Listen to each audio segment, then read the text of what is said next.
Hi there, I'm Pastor Kevin. It's time for Questions from Kids. Benjamin from New York, New York asks, My dad promised to let me invite a friend over this weekend, but now he has to work. I'm really mad. What should I do? Oh, Benjamin, that's a great question. As parents, we often find ourselves sometimes making promises that we shouldn't make to our children because we don't have absolute control over our schedule and over our lives. And so sometimes, because we love our children so much, we want to do certain things for them. And then our promises are broken and we can't be as faithful as we had planned to be. So what should you do? Benjamin, first, I think you should honor your mother and your father because the Bible tells us to honor our mother and our father. So you should be gracious to him and you should be loving and kind towards your dad and know that he really wants what is best for you.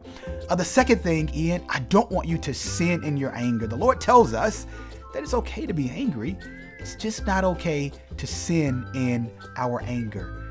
Third, I would pray for an opportunity to have the friends over again and pray that your dad's work goes really, really well and that you all could spend more time together even after he gets off from work.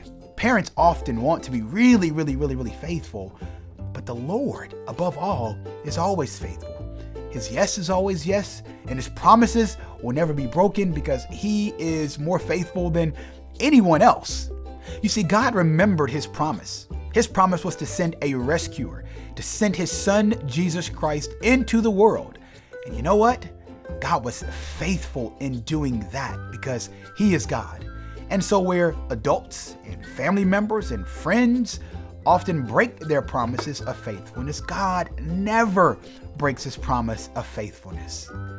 How do you feel knowing that God is always faithful?